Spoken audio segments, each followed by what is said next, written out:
Okay, I'm going to go over some exercises in Chapter 6. I'll start with Exercise 7. We're identifying rhetorical fallacies and devices. Number 1, your food section frequently features recipes with veal, and your ads say veal is a wholesome, nutritious food. Well, I have a different opinion of veal. Do you know how it comes to be on your plate? At birth, a newborn calf is separated from its mother, placed in a dark enclosure, and chained by its back so it can't move freely. I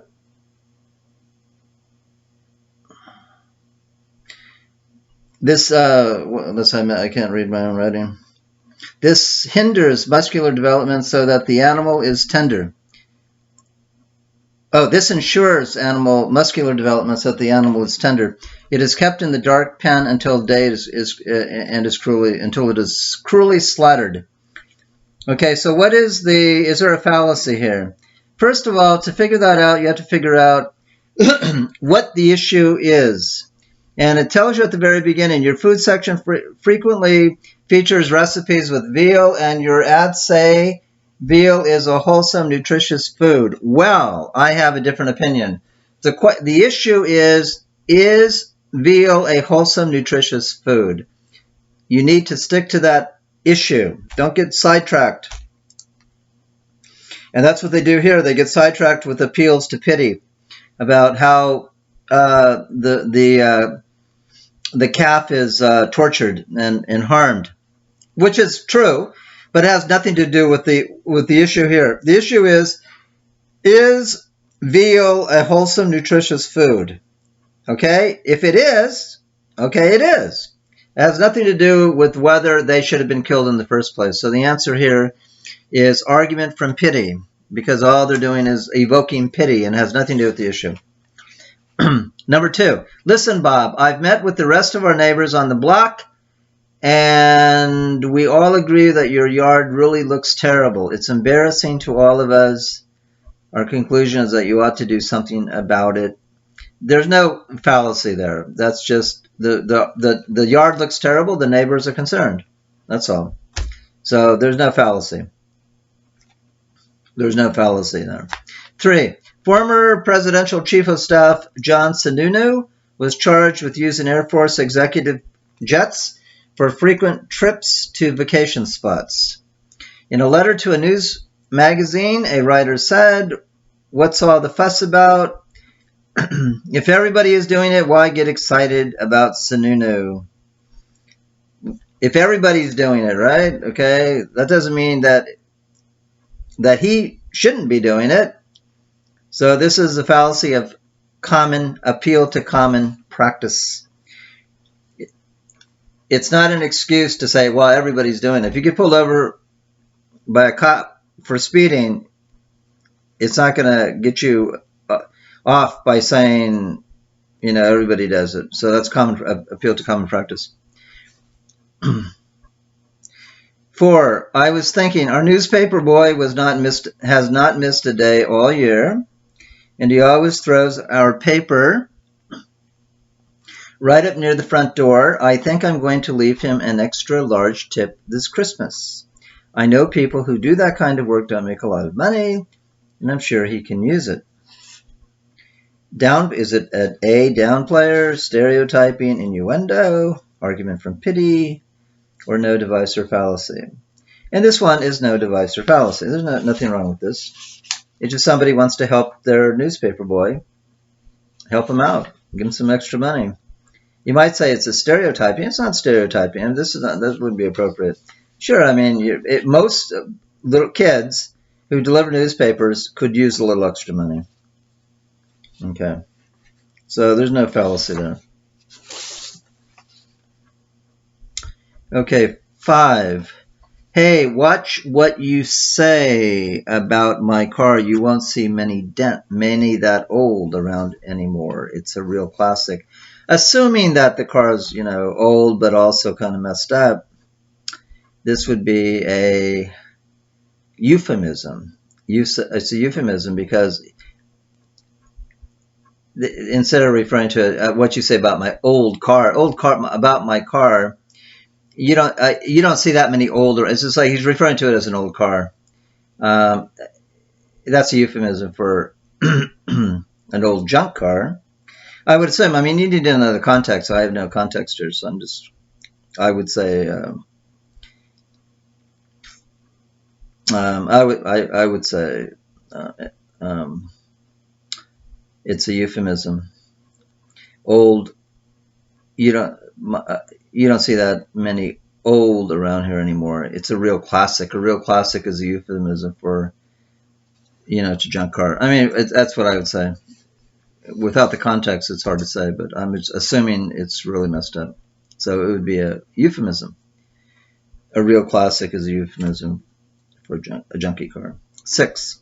Despite all the fancy technology that went into Sam's new car, it still gets a mere 29 miles a gallon. That is a downplayer. D. Somebody might say, wow, it gets 29 bucks a mile, 29 miles per gallon. Wow, that's a lot. This person says it's a mere. It downplays the significance of 29 miles per hour. That's a downplayer. 7. Text messaging teaches people to misspell and adopt the crudest style of writing possible. It's like an advanced degree in bonehead English. Like suggests an analogy. It's like an advanced degree in bonehead English. That's a rhetorical analogy. B. 8. Imagine yourself alone beside your broken down car at the side of a country road in the middle of the night. Few pass by and no one stops to help. Don't get caught like that. You need a no-tell cellular phone. This would be an ad. And the answer would be C. The passage gives someone no reason for buying a no-tell cell phone. B is wrong because B says, so the answer is C. B says the passage gives someone no reason for buying a cell phone. That's not true. It does give you a reason for buying a cell phone. It just doesn't give you a reason for buying a specific brand of a cell phone. It doesn't give you a reason to buy no-tell cell phone. So the answer is C. Okay, now I want to look at some stuff in chapter, and that's all I'm going to do in chapter 6 on the downplay fallacies and rhetorical debate. I think they're pretty easy. We've gone over enough of those in chapter 6. It's pretty simple. I mean, it just downplayers. We've gone over enough examples. Downplayers, stereotyping, argument from outrage. I think that's pretty simple. And chapter 6 has a lot of the answers in the back of the book. So we've gone over. I want to go to chapter 12, which is a little more difficult. Chapter 12 has to do with moral reasoning. Moral reasoning is a form of deductive reasoning because in moral reasoning you begin with certain principles, like it's always wrong to steal. John stole something, therefore it was wrong for what John did. So in moral reasoning, moral reasoning begins with moral principles.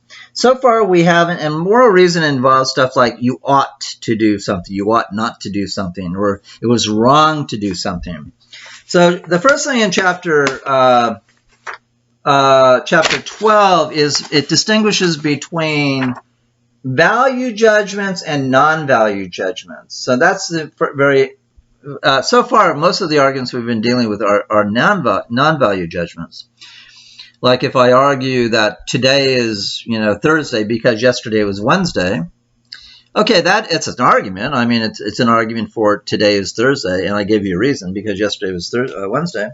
But there's no value judgment in there. It's just a matter of fact. So in chapter 12, the first thing to do is to understand the difference between a value judgment and a non-value judgment. And then we're going to distinguish between a value judgment and a moral value judgment, because in chapter 12 is dealing with morality or ethics. And so we're dealing with moral reasoning. So you have to understand what a value judgment is and then understand what a moral value judgment is. That's what these exercises are intended to do. The first exercise 12.1 and 12.2 are concerned with understanding what value judgments are. When we get to exercise 12.3, then we'll be talking about how to distinguish between a value judgment and a moral value, moral value judgment and a non-moral value judgment. So let's look at number 12, exercise 12.1. Number 1, lizards make fine pets.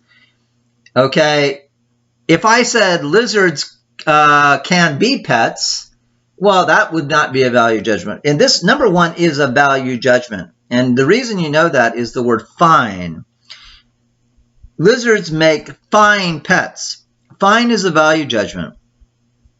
Fine, good, these are value judgments. If I said lizards make terrible pets, that would be a value judgment. If I said lizards make for pets, that would not be a value judgment. But if you say fine pets, that's a value judgment. And value judgments are not objective statements because for this person, lizards make fine pets, but because this person likes pets, likes lizards. It would be like saying chocolate tastes better than vanilla. Well, that's a subjective judgment. For some people, it tastes better. For others, it doesn't. Lizards make fine pets is not a fact. Depends upon people's attitudes towards lizards. But number 1 is a value judgment. Exercise 12.1, number 2. You can get a clothes rack at True Value for less than $15. Okay? There's no value judgment there. It's just stating a fact. You can get a clothes rack at True Value for less than $15. Now, it might imply a value judgment. It might imply one. You know, like, well, that's it, but they don't say that here.